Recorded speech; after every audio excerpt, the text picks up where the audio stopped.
Olá, amados, a paz de Yahushua. Então vamos aqui dar continuidade, né, ao nosso estudo que a gente está vendo. E eu falei para vocês que eu ia ler, né, sobre o Concílio de Calcedônia, né, o trabalho que a gente estava lendo, tá? Então vamos aqui continuar. Concílio de Calcedônia. Neste momento, uma mudança rápida trouxe consigo o triunfo da ortodoxia. O eunuco Crisáfio caiu em desgraça e, com ele, a imperatriz Eudóxia, e foram ambos retirados da corte. Sem estes apoios tão indispensáveis, os monofisistas ficavam em grande risco. Mais ainda, o imperador Teodósio II morre numa queda de cavalo, numa queda do cavalo. E, para a desgraça dos monofisistas, sua irmã Santa Pulqueria assume o império e logo se casa com o grande general Marciano. Ambos, partidários do Papa e da doutrina verdadeira, tiveram como primeiro ato, enquanto imperadores, trazerem os restos mortais de São Flaviano para Constantinopla e escreverem uma carta ao Santo Padre pedindo a convocação de um concílio para resolver definitivamente as questões doutrinárias em jogo. Vocês vejam que esses concílios tudo, né, como eu já falei, são todos concílios ecumênicos. O concílio se reuniu em outubro de 451, em Calcedônia. Quarto ecumênico, veja bem, no qual compareceram 600 prelados. Foi presidido pelo patriarca de Constantinopla, Anatólio, sucessor de São Flaviano, colocado neste cargo pelos próprios monofisistas, mas que acabou aderindo aos novos imperadores. As decisões foram rápidas, expulsaram Dióscoro das sessões do concílio, constituíram-no de seus cargos e o desterraram. Foram lidos documentos do concílio de Éfeso de 431, os escritos de São Cirilo, do qual os hereges se utilizaram para basear sua doutrina, e no qual nenhum erro foi encontrado. A epístola dogmática de São Leão, ao que todos os presentes exclamaram, assim o cremos todos, Pedro falou pela boca de Leão. A epístola dogmática foi reconhecida como documento de fé. Destes escritos, trazemos aqui uma pequena amostra. Eis um trecho de São Cirilo que torna patente a mentira dos monofisistas.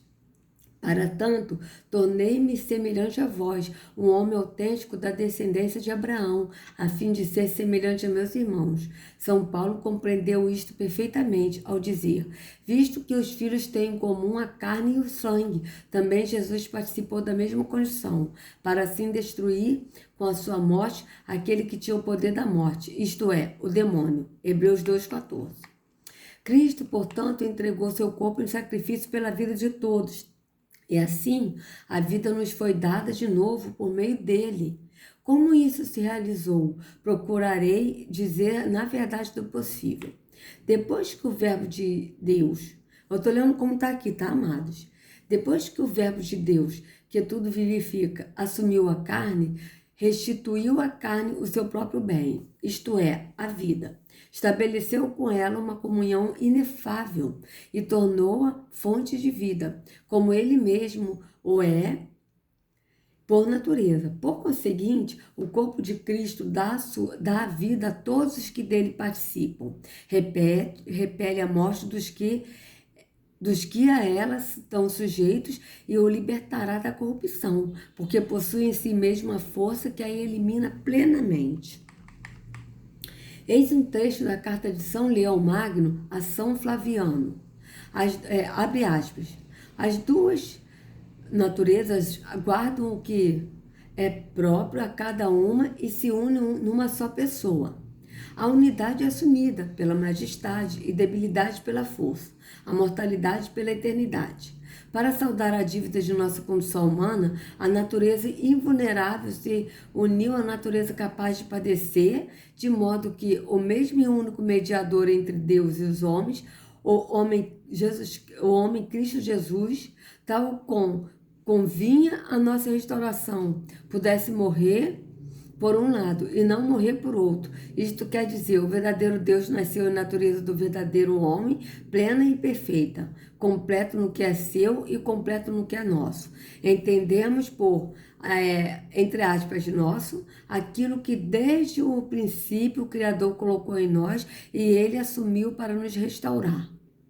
Então, vocês vejam bem, aqui ele está explicando o que, segundo ele, através do... Lembra que a gente leu que esse Papa João aí, ele que mandou esse documento lá no concílio, ele não estava presente, mas ele mandou o documento, né? E ele primeiro escreveu essa epístola, né, essa carta, e colocou lá no túmulo do apóstolo Pedro. E ele disse que o apóstolo Pedro apareceu para ele e disse que corrigiu, que leu e corrigiu. Ou seja, isso aqui que ele está falando da natureza de Jesus é segundo esse apóstolo Pedro, entre aspas, tá? Porque não é o apóstolo Pedro, porque a escritura é bem clara que o homem morre e depois disso segue-se o juízo, ou seja, ninguém volta para cá. Não tem esse negócio de um morto se comunicar. Não existe isso. Isso é antibíblico. Isso não tem nada a ver com a escritura.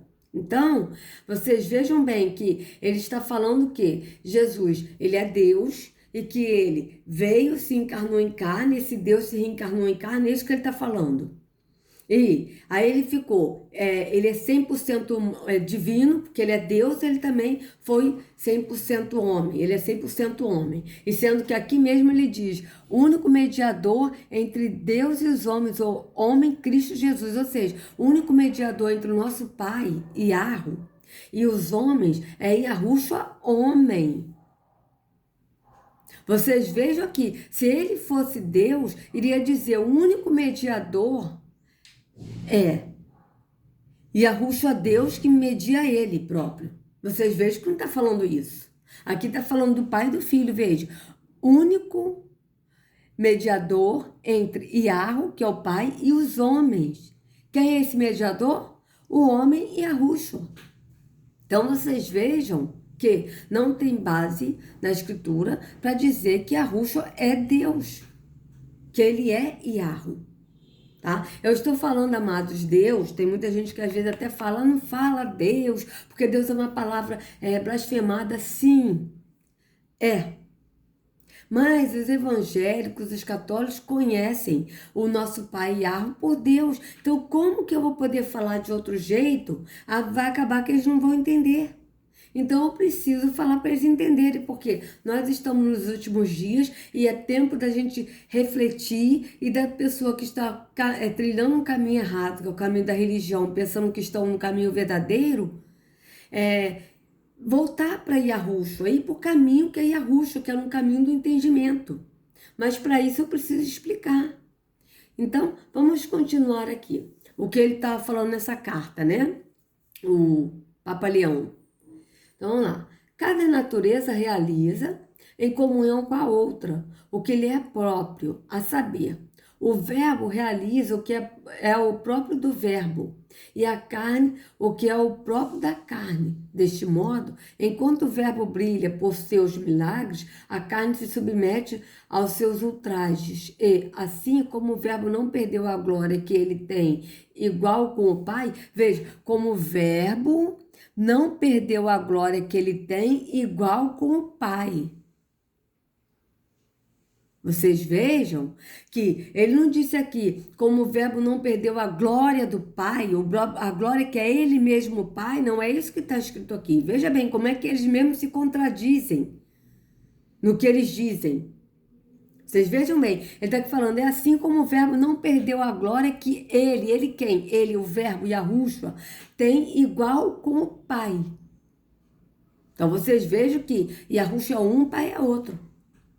Assim também a carne não abandonou a natureza própria da nossa linguagem. Fecha aspas.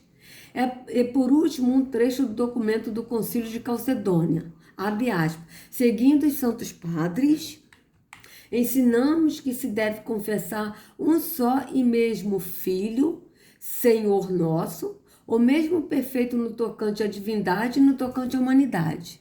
Deus verdadeiro e homem verdadeiro em corpo e alma. substancial ao Pai quanto a divindade, substancial conosco quanto a humanidade.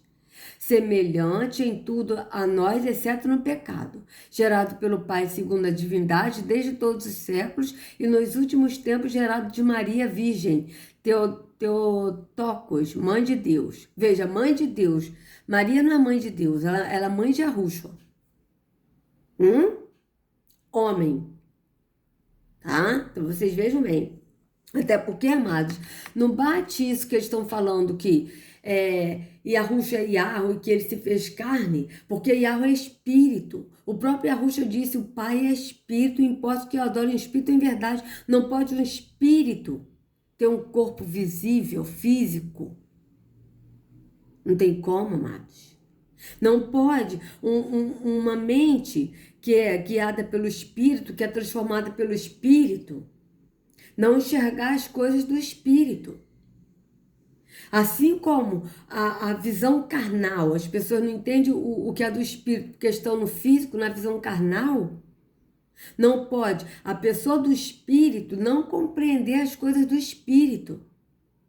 Entende? Então, vocês vejam bem que Maria não é mãe de Deus, de Yahweh, ela é mãe de Yahushua.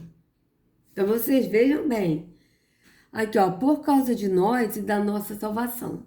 O mesmo e único Cristo, Senhor e Filho unigênito, em duas naturezas sem confusão, nem divisão, nem mudanças, nem separação.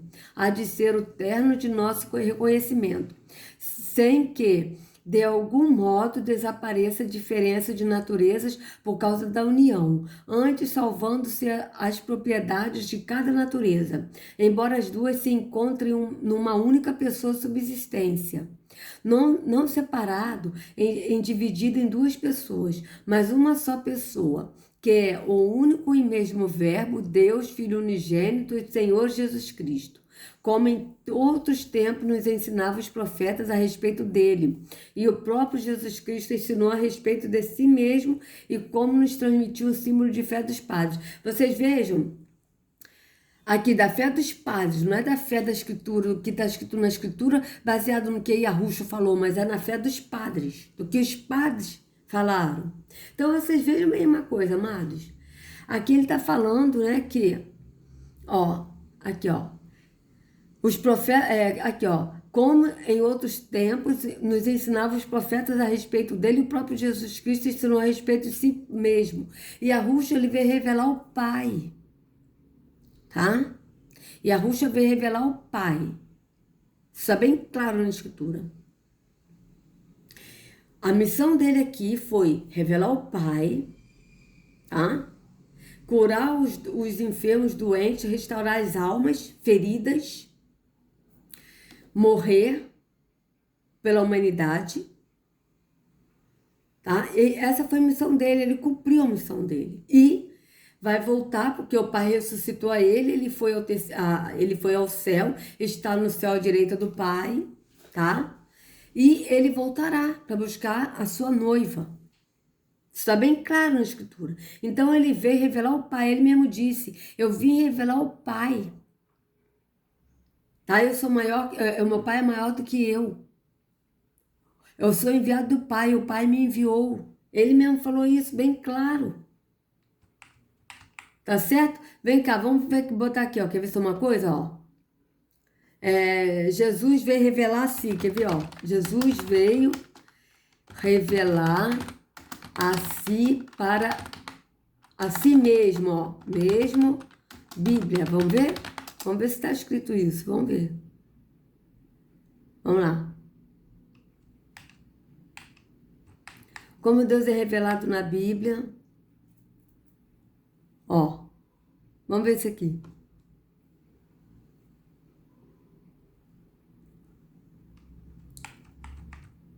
Como Deus é revelado na Bíblia, ó.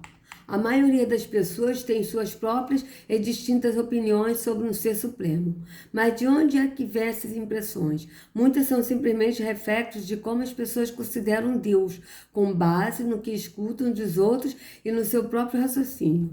Como consequência, a palavra de Deus ganhou uma gama de significados, e muitos deles bastante estranhos à Bíblia. Então, qual o significado verdadeiro? Como o Criador se revela ao homem? Ó, Deus se revela em sua palavra, a Bíblia. Veja, Deus se revela em sua palavra, a Bíblia. Vocês vejam que ele bota a Bíblia como a palavra de Deus. Não é Yahushua que é a palavra. É lógico que a Escritura, a gente lê a Escritura e ela contém a palavra. Ela é a palavra de Yahweh também. Por quê? Porque o próprio Espírito que inspirou homens para poder escrever a Escritura. Mas vocês vejam que eles botam a Bíblia. Eles não falam a Escritura, eles falam a Bíblia. Olha, para provar a autenticidade da Bíblia, basta e solicite gratuitamente nosso livro, tá? Aqui, ó. A Bíblia é um livro sobre Deus e sua relação com os seres humanos. As Escrituras contêm uma longa história da revelação do próprio Deus ao homem. Olha, a Escritura contém uma longa história da revelação do próprio Deus ao homem, desde o primeiro homem, Adão, ao profeta e legislador Moisés, e até os apóstolos de Jesus Cristo e a igreja primitiva. Em contraste com muitas suposições humanas, a Bíblia transmite a verdadeira imagem de Deus. Este livro notado revela como ele é, e o que ele tem feito, e o que ele espera de nós. Sim, como ele é. Yahweh é espírito, ele é amor, ele habita em luz inacessível, ele é imortal. Isso tudo está escrito na Escritura. Então vocês vejam. O que ele tem feito, sim, as obras que ele fez, o que ele tem feito e o que ele espera de nós. O que Yahweh espera de nós? Que nós o adoremos em espírito e verdade. É isso que ele espera. É isso que ele busca. Ele busca os verdadeiros adoradores que o adoram em espírito e em verdade. Então vocês vejam bem. Ele também nos diz por que estamos aqui e revela seu plano, pouco compreendido para a sua criação. Este manual de conhecimentos básicos é fundamentalmente diferente de qualquer outra fonte de informação. Ele é realmente único, pois contém em muitos aspectos a assinatura genuína do Todo-Poderoso. O Criador nos diz em sua palavra: eu sou Deus, não há outro Deus, não há outro semelhante a mim, que anuncia um fim desde o princípio e desde a antiguidade, as coisas que ainda não sucederam, e que digo, o meu conselho será firme. Isaías 46, 9 e 10. Ele nos diz que somente ele pode predizer o futuro e fazê-lo acontecer, que é poderoso testemunho do Deus Todo-Poderoso da Bíblia. Da Bíblia não, né? O Todo-Poderoso é aquele que crê. Apesar de ser um Deus grandioso, ele não é inacessível. Ele não está fora do nosso alcance. Nós podemos chegar a conhecer o nosso magnífico Criador, a verdadeira chave para compreendermos Deus. Inspirada por Deus, a Bíblia nos dá a chave mestra para conhecê-lo. Como dizem as Escrituras Sagradas, o que ninguém nunca viu nem ouviu e o que jamais alguém pensou que podia acontecer. Foi isso que Deus preparou. Estou lendo como está aqui, tá, amados? Foi isso que Deus preparou para aqueles que o amam. Mas foi a nós que Deus, por meio do Espírito, revelou seu segredo. O Espírito Santo examina tudo, até mesmo os planos mais profundos e escondidos de Deus. Tá. 1 Coríntios 2, 9 e 10. Tá. Precisamos saber, a partir das próprias escrituras inspiradas, quem é Deus e como ele se relaciona e se revela a nós. Deus é uma pessoa, duas ou três. O que Jesus quis nos revelar sobre a natureza de Deus quando? Veja, o que Yahushua quis nos revelar sobre a natureza de Yahweh quando continuamente se referia a um ser que ele chamou de o Pai. As respostas tornam-se evidentes quando examinamos o que realmente nos diz a Escritura. Vocês vejam que foi Yahushua que veio revelar o Pai. Está bem claro na Escritura isso. Vocês vejam que os profetas, eles não revelaram o Pai. Os profetas, eles revelaram o que iria acontecer, né? Que eles sonharam, o Espírito mostrou para eles o que ia acontecer e os anjos explicavam para eles o que eles não entendiam, né? O Daniel, quando ele teve sonhos, visões, né? E o anjo explicando para ele o que ia acontecer, como a gente já leu, né? Então vocês vejam que os profetas, eles vieram anunciar os fins dos tempos, né, que eles viram, e anunciar a vinda do justo, que é Yahushua. Porque o único que veio revelar o Pai foi Yahushua. E através de Yahushua é que nós hoje podemos falar do Pai e do Filho. Porque nós só não falamos de Yahushua, mas nós falamos de Yahushua e de Yahweh.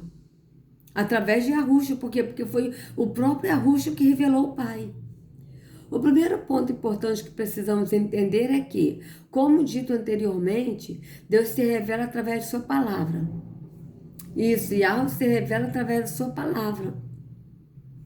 O Criador quer que homens e mulheres o entendam tal como ele se revela nas Escrituras Sagradas. Nas Escrituras, né, mãe? É importante considerar cuidadosamente essa verdade e não interpretar as nossas próprias ideias ou conceitos errados da sua palavra. No primeiro livro da Bíblia, encontramos um ponto vital sobre a natureza de Deus. Estou lendo como está aqui, tá? Gênesis 1 registra muitos atos criativos de Deus antes de ele criar a humanidade. Mas note o versículo 26. E disse Deus, façamos o homem à nossa imagem conforme a nossa semelhança. Deus não usou em nenhum outro versículo anterior de Gênesis esta construção verbal. Façamos. Por que agora Gênesis usa essa expressão no plural? Porque os tradutores da Bíblia, através dos séculos, entenderam que o plural era necessário nesses versículos? Quem é o nós que façamos mencionado aqui? E por que o plural nossa também é 2 vezes utilizado nessa frase? Durante todo o primeiro capítulo de Gênesis, a palavra hebraica traduzida como Deus é Elohim, um substantivo plural que denota mais de uma entidade. Veja bem, um substantivo plural que denota mais de uma entidade. Vocês vejam que eles referem a Yahweh como uma entidade. O que é entidade? Vamos ver aqui. Dicionário. Vamos ver aqui o que é entidade.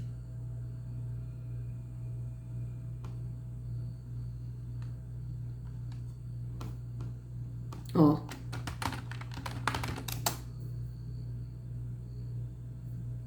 O que pode fazer parte ou constituir alguma coisa real. Tudo aquilo que existe ou pode existir. Essência.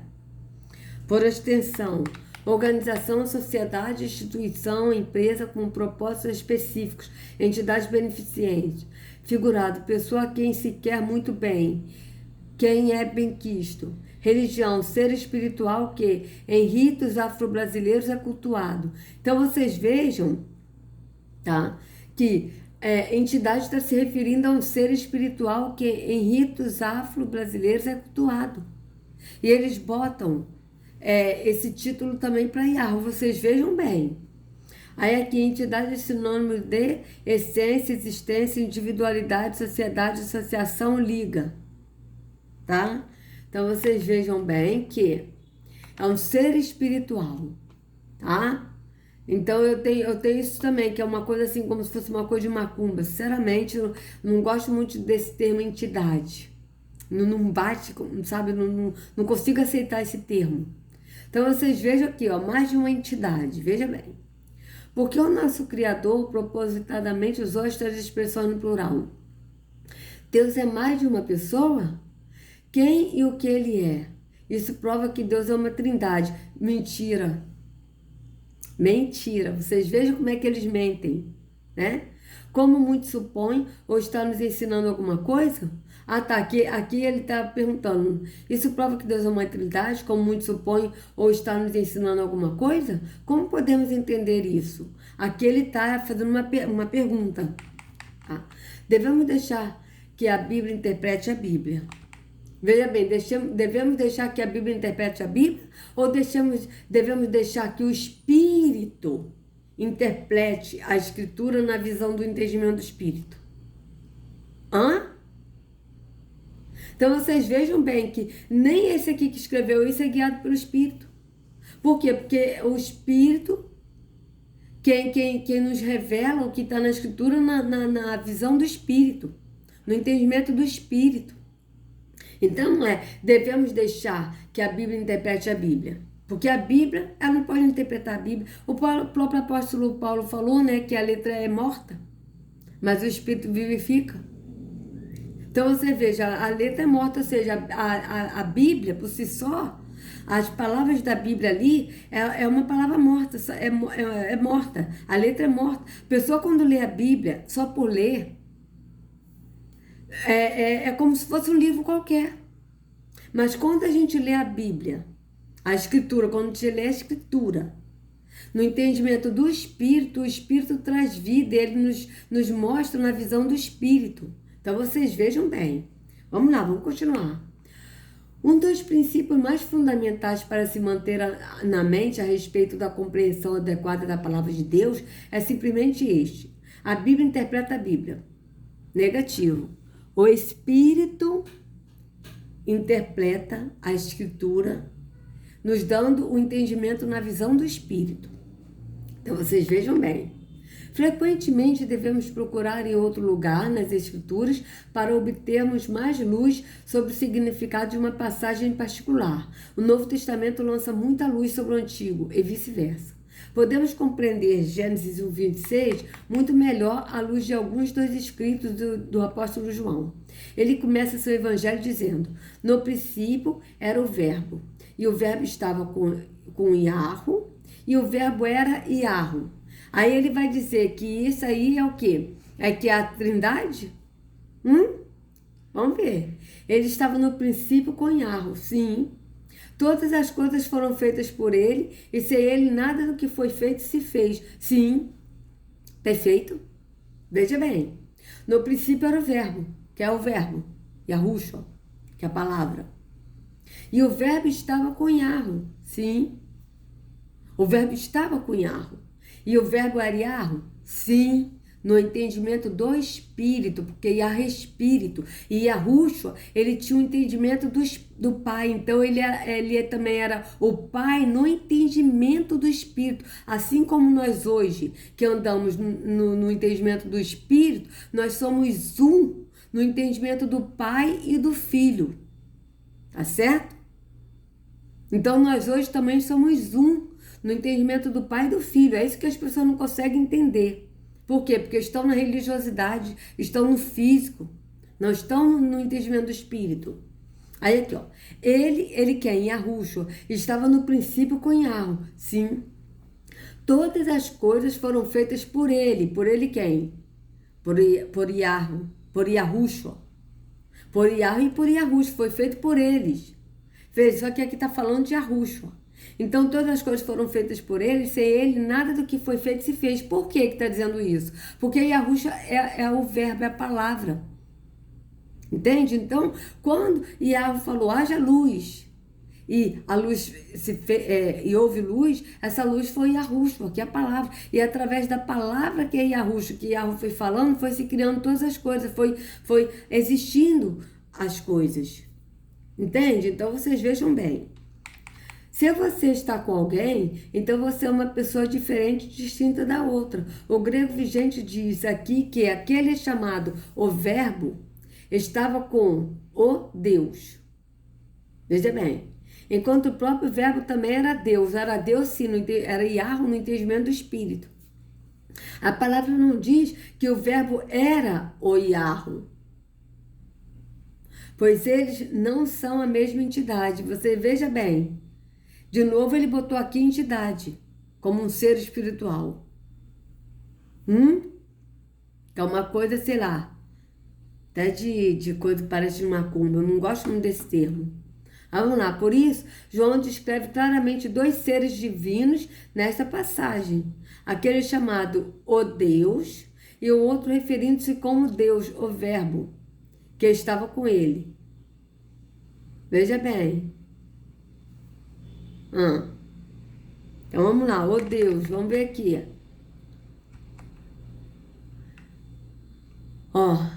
Aqui está falando Deus, não está falando o Deus, tá?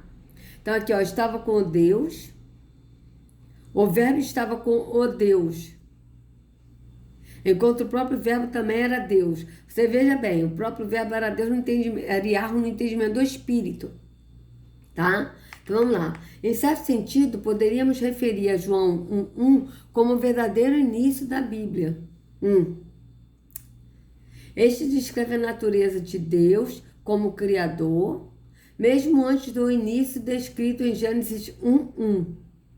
Como o novo comentário bíblico revisado declara, a contribuição distinta de João é para mostrar que antes da criação o verbo já existia. The New Bible Commentary, Revised, 1970, página 930.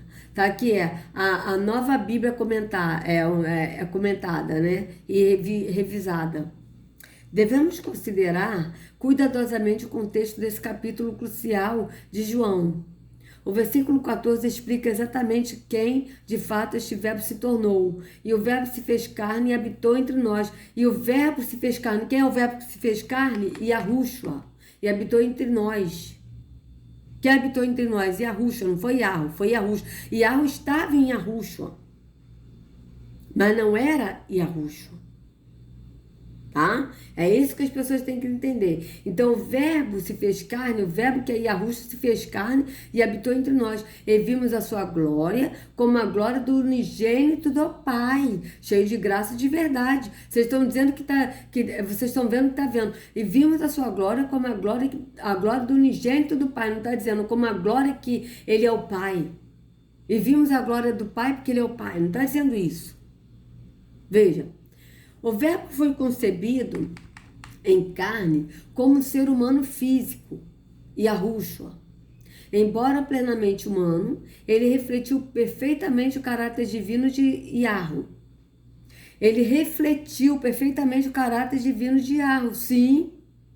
Por quê? Porque ele veio revelar o Pai, e o Pai estava nele. Então ele refletiu porque o próprio Espírito, o próprio Pai estava nele. É isso que as pessoas não entendem. Vocês vejam que, assim, entre linhas eles falam as verdades, mas eles não compreendem o que eles falam. Vocês vejam que eles estão tão cegos que eles não conseguem compreender o que eles falam. Tá? Então, veja, o verbo foi concebido em carne como um ser humano físico, Yahushua. Embora plenamente humano, ele refletiu, Yahushua refletiu perfeitamente o caráter divino de Yahu. Como Hebreus 1:3 descreve, Yahushua foi a expressão exata do seu ser. Yahushua foi a expressão exata do seu ser, do que? Do Pai. Porque ele veio revelar o Pai.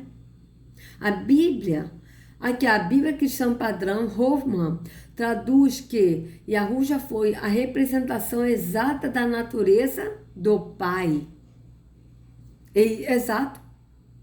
Foi a representação exata da natureza do Pai. Mas qual a natureza do Pai que ele está falando? A natureza física? De um corpo mortal? Não. Mas a natureza do Pai. De como o Pai é amor. E a Yahushua veio revelar que o Pai é amor, ele é espírito, ele é luz, nele não há treva nenhuma. Tá? Ele é imortal, ele habita em luz inacessível. Então, entendeu? A natureza do Pai, do ser, de como o Pai é, do fruto do Espírito, porque o Pai é o Espírito, e o fruto do Espírito, que é o próprio Pai, que é Espírito, é. Então, vocês vejam que é a natureza do Pai, mas não uma natureza física. Então, vocês vejam bem. Para saber mais sobre o papel de Cristo como verbo de Yahvé, para saber mais sobre o papel de Yahushua como verbo de Yahvé, consulte, no princípio era o verbo. Yahushua é o verbo da vida. Aqui então temos duas grandes personagens, dois seres que não foram criados e que são eternos. O Deus, o Pai e o Verbo. Que se tornou Yahushua. Ambos divinos. Não, ambos divinos não, veja bem. Yahu, ele é espírito. O Pai é espírito. O verbo que é Yahushua, ele é alma. E ele tem o espírito do Pai. Tá? E o verbo que é Yahushua, que é a alma, e que se tornou Yahushua, vindo nesse corpo físico, tá? Ele era divino no entendimento do Pai, mas ele não era um Deus. Tá? Eu tô falando assim para as pessoas entenderem. Yahushua não é Deus, amados. Ele é filho de Yahu. É isso que as pessoas precisam entender. A base da escritura é bem clara. A escritura não fala de trindade. A escritura não fala do Deus Pai, Deus Filho, Deus Espírito Santo. A escritura fala do Pai, Yahweh, e do Filho, Yahushua. É bem claro na escritura. Então aqui, ó. Presidindo sobre a criação. Como mais tarde o teólogo britânico F.F. Bruce comentou sobre as passagens introdutórias do Evangelho de João. A pessoa do verbo não foi criada. Sim, a pessoa do verbo não foi criada. Ele não apenas desfruta da companhia divina, como também compartilha da essência divina. A pessoa do verbo não foi criada? Ora, claro que foi. Não foi Yahweh que falou haja luz? E houve luz? E viu Yahweh que a luz era boa? E fez separação, e Yahweh separou a luz das trevas. Está escrito isso, amado, em Gênesis 1. Qual foi essa luz? É a Yahushua. Yahushua é a luz do mundo. Yahweh disse, haja luz. A gente vê bem claro. E a luz, e houve luz, e viu Yahweh que a luz era boa. E fez separação da luz e das trevas. Quem fez separação da luz e das trevas? Yahweh. A luz, Yahushua é luz, Satanás é trevas. Está bem claro na escritura. Depois, no quarto dia, que Yahweh e Yahushua, né, porque através da palavra Yahweh foi falando, foi surgindo, que ele fez o sol e a lua e fez separação da luz do dia, da noite do dia, que aí é no físico. A gente vê isso bem claro na escritura, tá bem claro na escritura isso, tá? Então vamos lá, vamos ver aqui, cadê, ó? Como mais tarde o teólogo britânico F.F. Bruce comentou sobre a passagem introdutória do Evangelho de João. A pessoa do verbo não foi criada. E não apenas desfruta da companhia divina, como também compartilha da essência divina. A mensagem do Novo Testamento, The Message of the New Testament, 1972, página 105. Esse verbo era e é Deus junto com o Pai. Veja, este verbo era e é Deus junto com o Pai.